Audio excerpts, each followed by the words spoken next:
Bismillahirrahmanirrahim. Alhamdulillahirabbil alamin. Wassalatu wassalamu ala asyrafil mursalin sayyidina Maulana Muhammadin wa ala alihi washabbihi asma'in amma ba'du.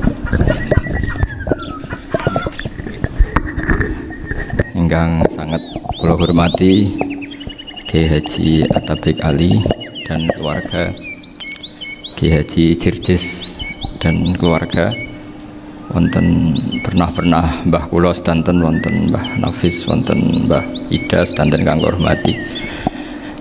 Duka Mbah niku celukan wau Gus Yofur tasarruf dipanggil adik. Kula niki tasarruf, kula niki termasuk Bani Umar, terus kula kepanggih Bani Mbah Maksum teng Mbah Abdul Aziz. Terus Mbah Nuriyah niku Mbah Mas Furiyah, terus dugi Mbah Abdul Aziz. Kula niku mbah kandung kula Fatimah binti Idrus bin Umar. Mbah Umar niku garwane namine Maimunah binti Abdul Aziz. Terus kula yang teng mriki paling dekat kalian Lek Hindun, Mbah Hindun iki sami-sami putu Mbah Umar. Nggih, kalian rileks kula badhe nerusaken cerita Gus Yofur, cerita Mas Maftuh, dan saya tidak akan gojlok karena beliau sudah punya tawaduk, sekarang sudah membaik. Karena saya juga heran kok beliau kelihatan pinter begitu malam ini itu. Saya pernah dijazahi bapak, kata bapak gini, "Hak, kon kudu terkenal ngalim, ora usah terkenal wali," kata beliau. Kenapa Pak?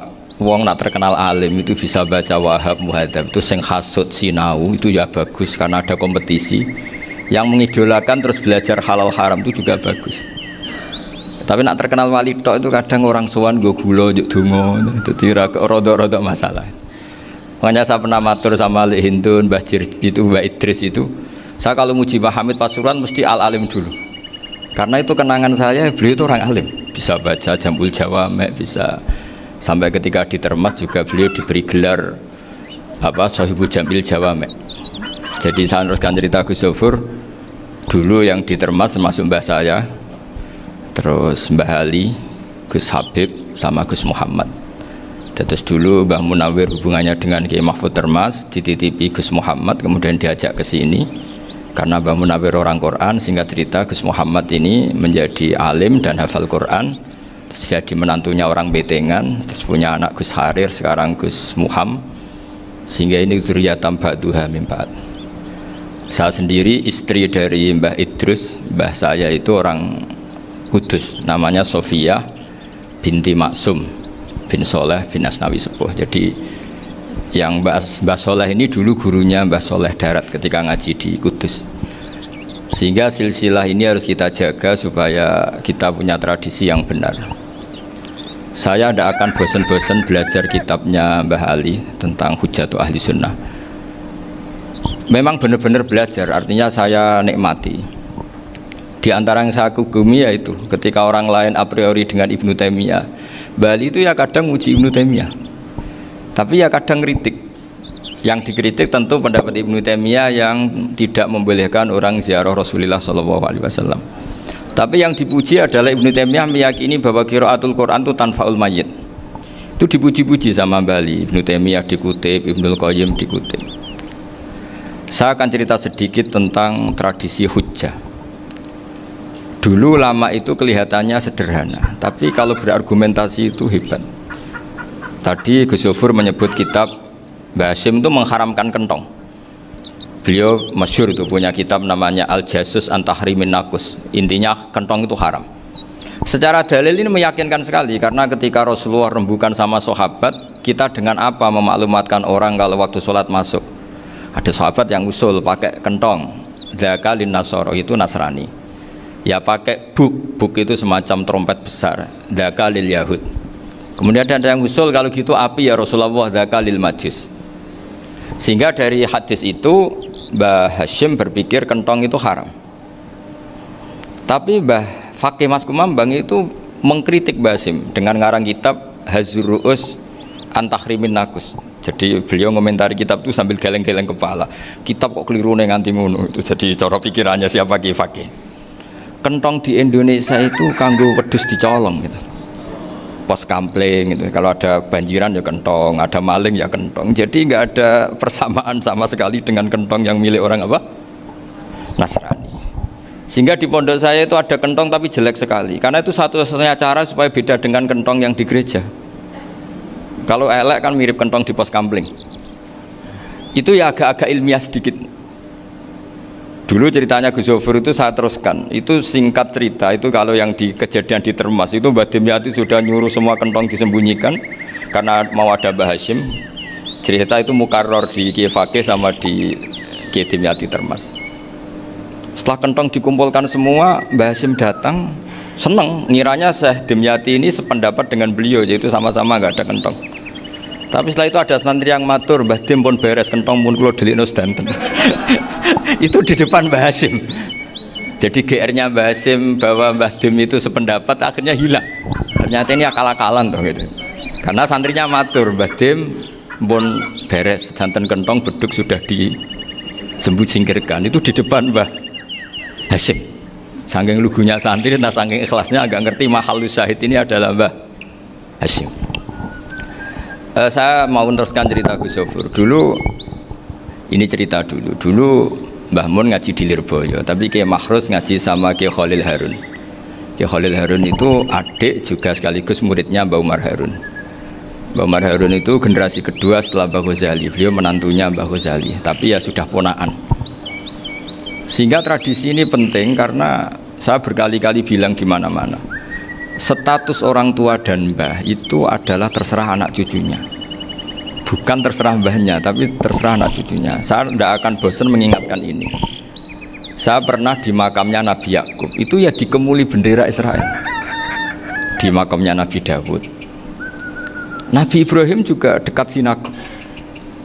Sehingga Quran membela Nabi Ibrahim disebut maka anak Ibrahimu Yahudi wala Nasrani. Karena ketika beliau berposisi di Israel, kemudian penguasanya adalah Yahudi, bisa saja makam ini ditulisi dan distatuskan ala Yahudi. Ya seperti Nabi Yakub. Nabi Yakub itu nabi yang kita yakin tentu berkeyakinan beliau orang baik, orang muslim, orang mukmin, tapi karena di desain mereka ya dikemuli bendera Israel dan disebut Abul Yahud. Karena kita tahu nama lain dari anaknya Nabi Yakub adalah Yahuda bin Yakub bin Ishak bin Ibrahim. Sehingga perasaannya orang Yahudi menjadi Yahudi itu yang ngikuti mbah-mbahnya. Nah khawatir saya ketika buyut-buyut kita kaya. Buyut saya itu orang kaya dulu, namanya Badur Rahman. Itu kaya sekali, tanahnya banyak. Dulu cerita Mbah Hashim ya kaya sekali. Mbah Maksum juga kaya, Mbah Abdul Aziz juga kaya. Karena dulu itu inginnya kiai itu yo ketok sugih lah, gak ngel-ngelo santri. Tapi nanti kalau cucu-cucunya sudah tidak alim, itu tidak dianggap punya tanah itu karena untuk fasilitas santri. Aku tak kedonyan, mbah-mbahku ya kedonyan. Buktinya tanah yombo. Karena dia akan menafsiri sesuai cara berpikir. Makanya sanad keilmuan yang diceritakan Gus Zofur itu harus diulang-ulang.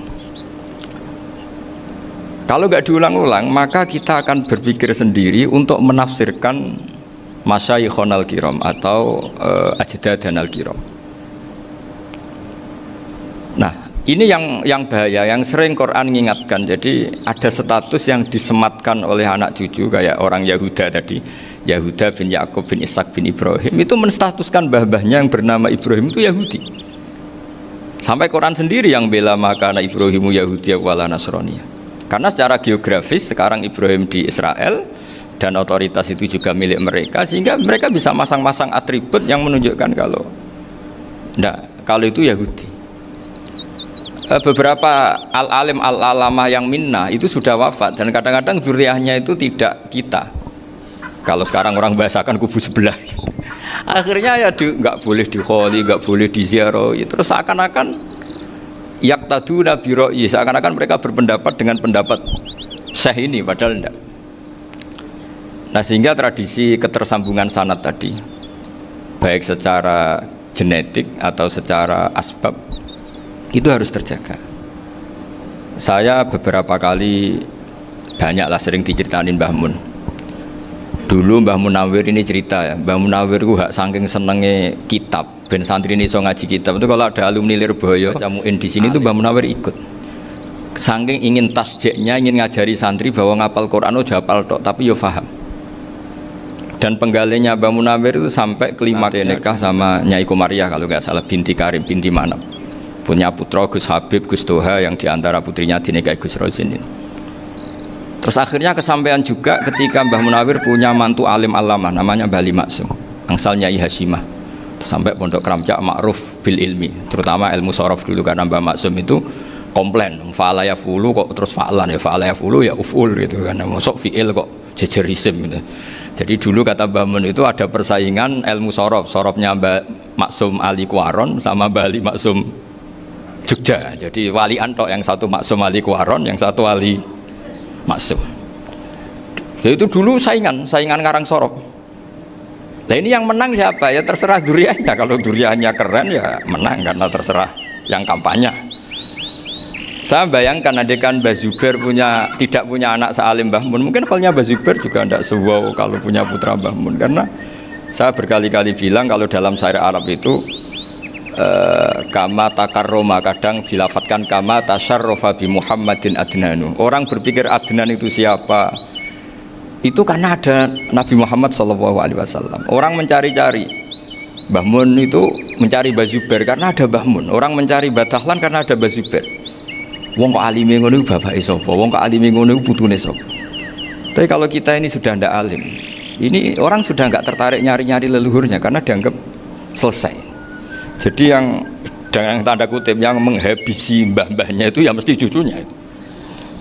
Ini mau ngamuk, mau peringatan, tapi ini juga peringatan pada diri saya sendiri. Jadi sehingga dzurriyyah ini penting. Kenapa para nabi mesti donga dzurriyyatan thayyibah? Kenapa selalu berpikir tentang dzurriyyah? Wa ja'alaha kalimatam baqiyatan fi aqibi. Karena dzurriyyah ini yang nanti bisa menstatuskan leluhurnya. Seperti tadi cerita Mas Maftuh ini, tak puji betul, saya hari ini tidak ingin gojlok supaya kewalian saya tidak tergerus oleh kedoliman. Saya pernah diceritain Gus Zofur, juga sering baca buku tentang Mbah Maksum. Dulu Mbah Maksum kalau wasiat kembali ya gitu, kamu harus NU dan harus mempertahankan NU, tapi tidak dengan cara membenci Muhammadiyah. Dulu Mbah Mun juga sering cerita, dulu Mbah Hasyim itu ngaji Syekh Mahfud. Nah Mbah Ahmad Dahlan dulu namanya Darwis, sering ngaji sama Syekh Khotib Minangkabau. Zaman itu Syekh Khotib sudah modern, sudah ikut gerakan Abdu, gerakan Almanar, sehingga bawaannya Mbah Ahmad Dahlan ini agak agresif. Yang Mbah Hasyim karena hanya mulazim di Syekh Mahfud, hanya sesekali ngaji Syekh Khotib, beliau lebih seperti itu. Dan dua beliau ini sama-sama pernah ngaji Mbah Soleh Darat di Semarang, Mbah Hasyim sama Mbah Ahmad Dahlan yang dulu namanya Darwis. Jadi ini masih min muskatin wahidah mimam bain wahid. Sehingga kita tidak kaget ketika Mbah Ali Maksum mengomentari Muhammadiyah itu masih ahli sunnah wal jamaah. Makanya nanti terakhir saya baca kitabnya Mbah Ali dan sering saya pelajari. Andai kan kita ini sepakat dengan ilmu, ya kita tahulah kalau Abu Hanifah itu tidak kunut, Imam Syafi'i kunut, berarti kunut itu mazhabnya Abu Hanifah, bukan mazhabnya Mbah Ahmad Dahlan. Apa tidak kunut itu mazhabnya Abu Hanifah, bukan mazhabnya Mbah Ahmad Dahlan. Kita kunut itu mazhabnya Imam Syafi'i, bukan mazhabnya Mbah Hasyim. Ini semuanya masih dalam bingkai ilmu.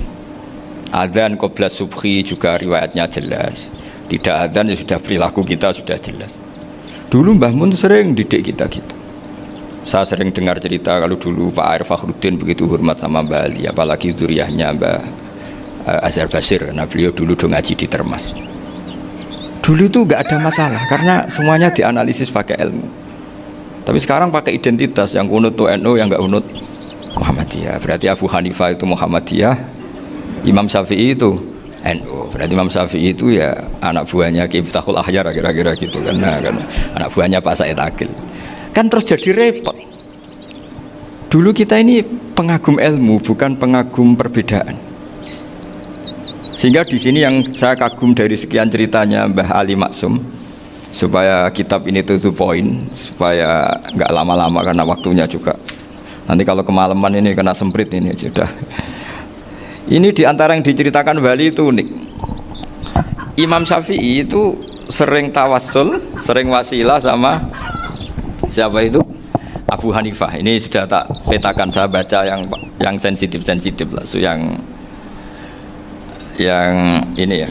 Ziyar al-Babus Samin, terus sebentar ini yang bab tawassul.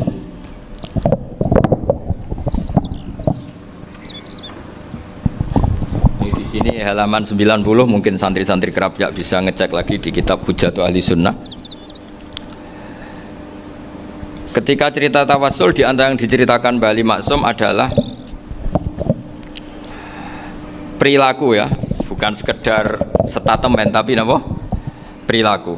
Perilakunya Imam Syafi'i atau ahwalnya kalau bahasa halusnya, yang selalu ke makamnya Abu Hanifah untuk tawassul. Padahal Imam Syafi'i itu orang yang secara ilmu sering kritik Abu Hanifah. Jadi ini saya baca ini di halaman 100, jadi tawassul mulai halaman 9 berapa ini sampai halaman ini yang qala sami'tu Syafi'iyya yaqul inni la atabarraku bi Abi Hanifata wa aji'u ila qabri fi kulli yaumin zairan fa idza uridat li hajatun shallaitu rak'atain, halaman 100, waji'tu wa sa'altu wa ta'ala al hajat indahu fama tab'udu anni hatta tuqda. Kanal Imam Syafi'i ayyama huwa bi Baghdad yatawassalu bil Imam Abi Hanifah yaji'u ila dorihi fayusallimu alaihi wa yatawassalu ila Allah bihi fi qada'i hajati. Terus wa yatawassalu Imam Ahmad bi Imamina Syafi'i. Jadi di antara yang diceritakan Mbah Ali Maksum itu betapa Imam Syafi'i yang terkenal sering mengkritik Abu Hanifah dalam tatanan fikih karena beliau tidak percaya ada istihsan. Abu Hanifah berpendapat adanya istihsan. Kita tahu lah ikhtilafu Syafi'i wa Abu Hanifah itu besar sekali. Tapi beliau itu tahu Abu Hanifah itu orang yang sangat soleh. Abu Hanifah itu kalau ketemu sama orang yang utang beliau itu yang lari bukan yang utang Abu Hanifah, karena takut orangnya itu izin. Jadi kalau ketemu yang utang di jalan itu yang sembunyi itu Abu Hanifah. Kenapa engkau sembunyi? Ada yang utang saya lewat, nanti orangnya malu. Jadi setingkat Robiah Adawiyah itu beliau di rumah ada maling itu sembunyi. Ditanya kenapa engkau sembunyi? Malu, gak ada yang dimaling. Malu sama malingnya karena serumah itu gak ada barang yang layak dicolong gitu. Itu Robiah dia sembunyi. Itu yang bisa niru itu Abu Hanifah. Jadi wali-wali besar ini ternyata saling menghormati dan saling tawassul. Nah saya berharap tawassul ini bukan sekedar perilaku sosial, tapi memang ada sanatnya. Sehingga terus diceritakan Bali di sini dulu istaqa Umar bil Abbas. Kata siapa tawassul harus dengan Rasulullah SAW? Dulu istaqa Umar bil Abbas. Sayyidina Umar itu tawassul istisqa dengan Sayyid Abbas. Padahal kita tahu Sayyid Abbas ini tidak nabi. Terus beliau cerita sampai Imam Syafi'i tawassul sama Abi Hanifah. Sehingga nggak ada perdebatan itu kan Umar. Kalau Umar kan ada jaminan boleh diikuti karena beliau sahabat. Bali cerita tentang Imam Syafi'i yang tawassul dengan Abu Hanifah. Seargumentatif itu. Maka saran saya kepada alumni Kerapjak, santri-santri Kerapjak, karena saya hanya berani ngomong sama santri Kerapjak, sama mas saya ada berani kalah sepuh. Itu tradisi keilmuan itu harus dijaga dengan hujjah dan dengan tadwin, dengan pembukuan. Saya punya sekian cerita ya, misalnya dulu kita mungkin iskal itu janggal, kenapa sih orang Islam tukaran sama orang Islam itu? Sehingga diantara doa Nabi yang enggak dikabulkan Allah, enggak boleh dikabulkan sama Allah, enggak boleh, bukan berarti enggak mustajab. Redaksinya famana aniha, memang enggak boleh, redaksinya bukan falam yastajib lahu tapi famana aniha. Di Al-Marrah As-Salisa ini Nabi dilarang, yaitu melarang umat Islam itu jangan sampai tukaran sama umat Islam sendiri. Itu kata Allah, ya tidak bisa kata Allah, kalau itu tidak saya kabulkan. Itu dulu guru-guru kita nyontohkan sederhana. Kira-kira kalau saya tukaran wek Gus Zofuru, Mbah Mun luwih ikhlas dibanding ditukari wong liya. Nakno kakak ditabuk adik, wong tua luwih ikhlas dibanding ditabuk tonggo. Barokahnya membaca kita lebih mentoleransi. Kalau ada Mbah Hashim dikritik Mbah Fakih Mas Kumambang, kita ikhlas itu. Tidak dikritik guru PAUD, itu kan. Atau dikritik orang-orang yang nggak bisa ngaji. Artinya ternyata keliru kita bilang kiai kok tukaran. Justru bagus kiai tukaran dibanding kiai dikritik guru PAUD atau dikritik orang-orang yang nggak bisa baca kitab. Akhirnya barokahnya baca kita menjadi tahu. Dulu Mbah Mun sering cerita, ini masih cerita silsilah ya. Jadi Mbah Ali Maksum tadi kita tahu di antara guru besarnya Mbah Ali Maksum tentu Mbah Mahfud Termas. Beliau adalah adik dari Kiai Mahfud Termas. Mbah Dimyati ini adik Kiai Mahfud Termas. Itu punya saudara namanya Abdul Razak, juga punya saudara namanya Dahlan, itu yang membawa Thariqah Syadziliyah di Solo Raya, yang sekarang alhamdulillah diteruskan Gus Wafi. Dulu diantara pesannya Mbah Mun ke saya, hak Wafi kandani kon ziarah ning Mbah Dimyati. Mergo Thariqah Syadziliyah dulu itu yang bawa keluarganya Mbah Dimyati. Jadi semuanya ini masih dzurriyyatan ba'duha min ba'd.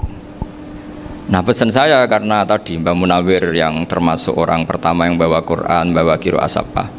Kenapa saya bilang termasuk? Karena kalau bilang paling yang pertama ini nanti butuh data dan itu agak kerepotan lah. Tapi yang jelas mimman istahara lah. Mimman istahara yang membawa Sab'ah ke sini itu adalah Mbah Munawir.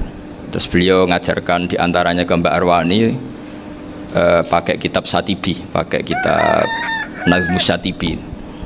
Terus Nazmus Satibi itu diteruskan oleh Mbak Arwani, ditulis. Yang nulis dulu Mbak Dola Salam. Bapak saya itu murid Mbak Dola. Dulu Mbak Dola sebelum ke Mbak Arwani ngaji sama Ki Said di Sampang. Bapak saya sebelum ngaji di Mbak Dola sudah hafal Quran lewat buyut saya sendiri namanya Ki Zubaidi. Yang Ki Zubaidi akhirnya jadi menantunya Mbak Ahmad Syuaib. Jadi buyut saya kandung ini namanya Sofia, itu angsal keluarga Lasem, yang adiknya Sofia ini punya adik Badiah yang jadi ibunya Ki Sahal. Terus Ki Sahal punya Mbak Yu namanya Muzayanah, punya di garwa Ki Mansur punya anak Gus Qayyum. Jadi dulu ibu saya, ibunya Gus Sofur, ibunya Pak Maftu itu semuanya di Lasem. Karena saya dari keluarga Gen ya Lasem, dari keluarga sanad guru ya Lasem. Tapi Lasem Badawi itu dulu ngajinya di Mbah Umar Harun di Sarang.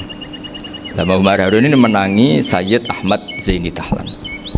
Sayyid Zaini Ahmad Zaini Dahlan ini punya cucu keempat yang hidup di Sedan, terus makamnya di Lasem, namanya Habib Haidar, itu yang nulis biografinya Mbah Maksum. Mbah Maksum bukan Bali, biografinya Mbah Maksum itu ditulis oleh Habib Haidar, namanya Haidar bin Hasan bin Sodaqoh bin Ahmad Zaini Dahlan. Nah, Habib Haidar ini menantunya Sayyid Hamzah Sato. Hamzah Sato itu Hamzah bin Abdullah bin Umar, itu kakaknya Sayyid Abi Bakar Sato, Sohibul I'anah. Nah Sayyid Umar ini yang dulu ngajari mbahnya Mbah Mun namanya Ahmad bin Syuaib. Nah, di antara ajarannya adalah baca kitab-kitab kecil yang bisa dihafal. Dibawalah ke sarang jadi metode muhafadzah. Tapi kemudian lama-lama oleh pondok itu jadi syarat kenaikan kelas. Dulu nggak ada muhafadzah untuk kenaikan kelas ya, supaya orang alim itu harus hafal. Lama-lama dipakai syarat untuk muhafadzah. Jadi semua ini sanad harus kita ingat supaya kita bisa menjaga tradisi. Termasuk tradisi ini kiai seneng jagungan, terus ngomong ra penting. Itu juga sanad. Setahu saya Mbah Mun itu kalau ketemu bapak ya guyon terus. Saya punya kenangan tuh yang dulu agak iskal tuh begini. Ada isu lah, entah isu entah hoax entah apa, ada kaji itu agak beling itu, pokoknya beling lah gitu. Seneng siapa itu, rondo lah apa itu. Pokoknya beling gitu. Ketika Mbah Mun dilaporin tamu kalau kaji itu beling sama rondo itu, Mbah Mun tanyanya lucu. Lho ayu no cung. Wahyu banget Mbah. Wahyu. Itu bapak juga bakas ayu nih. Dulu saya sekali ini kiai kok bakas wong ayu, bakas bodine barang lah kira-kira gitu. Tapi setelah saya tambah alim, tambah ngerti itu, kata bapak gini, ya abek bakas ayu hak timbang iyakno malah qadzaf. Ternyata seni. Sekali Mbah Mun atau bapak bilang, "Waji kok zina kaji," maka larinya ke qadzaf. Maka menghindari bahasa menuduh, ngomong yang enggak penting. Lho ayu no. Jadi kiai dulu tuh orang sok suci tapi menghindari hal-hal yang jadi punya seni untuk ngelola kehidupan. Orang bermalam-malam jagungan sama teman asik itu kan perlawanan terhadap nafsu kita, syahwat kita untuk mungkin nikmati dugem di bar atau di tempat-tempat maksiat. Itu setan di Indonesia tuh kaku hati sama Ki Jawa. Orang supaya nggak tertarik maksiat itu Ki Jawa cukup ketemu kancane masak terong guyon. Gejolak-gejolakan zaman mondok, sewengi lulus sangka maksiat, bar wis tutup. Perlawanannya sederhana, nggak pakai tahajud, nggak pakai wiridan, karena Kiai Jawa juga koyoknya rapati potongan ahli ibadah gitu, itu jagungan. Gitu. Jadi setahu saya itu pernah lihat Bali itu sekali ketika beliau ngisi ceramah di Mbah Hamid Bedowi, saya masih kecil diajak bapak. Dulu kalau bapak ngelihat Bali sama Mbah Hamid itu mesti nangis, karena dua orang alim bertemu. Yang akhirnya ya bisanan itu Mbah Hamid punya anak Gus Nasih, di sini ada Mbah Nafisa, terus jadi Mbak Salih Hindun itu. Jadi dulu tuh ya guyon terus ketika ketemu Itu yang sering bodoni Mbah Hamid itu ya Ki Bisri. Ki Bisri itu kalau datang ke Ki Hamid Pasuruan, nak wali tenan aku teko ditatakno mangan. Jadi ukurannya ya. Ternyata sampai sana dikei mangan tenan. Masih belum mengakui, kan nak wali tenan aku iki kiai rung di mobil, dongakno aku di mobil. Sudah kalah satu seri itu masih gak terima. Lalu itu Mbah Hamid akhirnya berdoa, ayo monggo, mugi-mugi Ki Bisri gak ada mobil. Itu setelah didoain masih tanya, mereknya apa merek? Jadi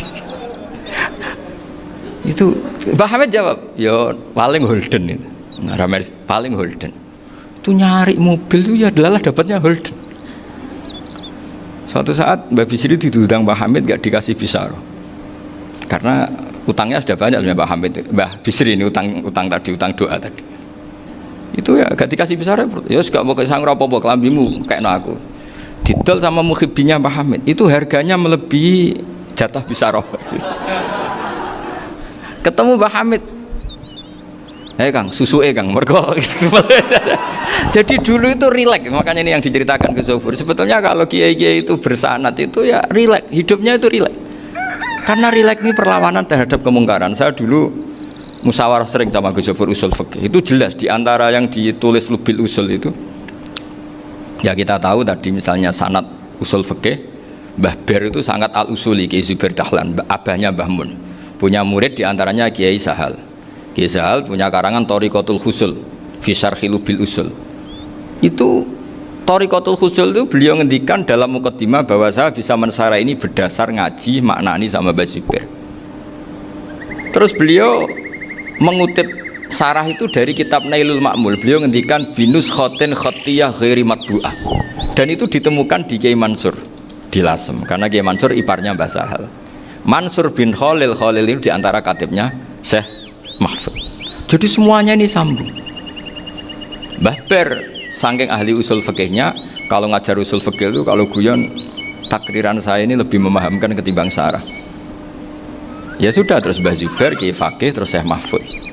Di sini Syekh Mahfud termasuk orang yang dekat Mbah Munawir, sampai putrane Mbah Mahfud namanya Gus Muhammad dibawa Mbah Munawir, kemudian mondok di Termas diantaranya, terus dinikah jadi menantunya kalau nggak salah Haji Taslim di Betengan, kemudian sekarang juriannya Mbah Mahfud di Betengan. Ini nggak boleh hilang secara seperti itu. Diantara di usul fikih diterangkan, ketika diantara 5 hukum itu ada yang bernama mubah. Mubah itu boleh dilakukan, boleh ditinggalkan, dan kalau dilakukan ya tidak berpahala, tidak disiksa. Itu ada ulama yang protes nggak bisa seperti itu. Ithma min mubahin ila wa tahaqqaqu bihi tarku haramimma fa'il zamu minas sukun tarkul qatli wa minas sukut tarkul qadar. Nggak bisa, mubah itu nggak ada. Kalau kiai jagungan semalaman itu Allah ngitungnya itu hada taroka dugem, wahada taroka delok dangdut, wahada taroka kada wa kada. Oh, itu luar biasa. Dan kita ngikuti yang seperti itu saja. Gak usah tahajud, gak usah witir telulas kaya ora kuat timbang gremeng wis. Sewengi jagungan, setan ngenteni kita tergoda maksiat, ternyata maksiatnya sampai tutup, kiainya masih apa? Jagungan. Jadi jagungan saja ada ilmunya bahwa itu perlawanan terhadap tarkul ma'asi. Sehingga bagaimana Anda katakan mubah ini mubah, toh gunanya adalah tarkul haram. Meskipun efek mubah juga bisa tarkul wajib, wae bojo blonjo turu. Karena wae ngrumat ibuke turu. Itu halal wajib. Jadi mubah itu resikonya ya bisa tarkul wajib, bisa tarkul haram. Sehingga kalau sanad ini terjaga secara baik, secara kultur, saya sering juga saguan sama Gus Zofur itu mesti tak niati gitu. Jagungan wong alim iku ibadah, dan menikmati ibadah adalah dabul auliya wa dabul ulama. Kata Imam Ghazali, pada akhirnya waqud buhadatin al istilzat bil mubahat. Kata Imam Ghazali, pada akhirnya qutbu hadatin, madaru hadatin, pokok dari agama ini adalah melawan kemaksiatan dengan kita menikmati al istilzat bil mubah. Kita menikmati sesuatu yang dibolehkan Allah Subhanahu wa taala. Dan seperti ini itu bisa qasmu dhuhri syaitan, bisa menghancurkan punggungnya setan. Karena kalau melawan setan dengan ibadah ini kadang kita capek selain isra potongan. Tapi nak kangkang neng komplek H gitu jagungan mbek kancane, ngenang melarate, bawa ngenang ora sekolah, ra munggah kenangan, sing ra munggah diarani istiqomah. Gitu kan diarani tulus zaman, kok sing munggah dianggap kesusu. Saya ini punya pondok Quran, kalau ada yang hafal 3 tahun mesti digojolkan saya ini. Gak apik kesusu itu. Kesusu itu mesti tidak barokah karena tergesa-gesa apa? Hatam. Sehingga yang nggak hatam-hatam itu kayak partai mayoritas. Ini yang partai tulis zaman katanya. Ahli sobri katanya. Akhirnya di pondok gara-gara itu mau guyon, tapi nggak ada stigmasi yang saya nggak naik. Di pondok sarang itu saya punya temen itu banyak yang sekelas dengan saya, sekelas sama Gus Kamil, akhirnya sekelas dengan Gus Sofur. Padahal saya ini kakak kelas. Saya temannya Gus Kamil, temannya Gus Sofur. Ini anak ini nggak pernah naik. Itu nggak dinyek, nggak dicibir di pondok. Karena guyonan tadi, guyonan bahwa ini bagian dari bentuk apa? Istiqomah.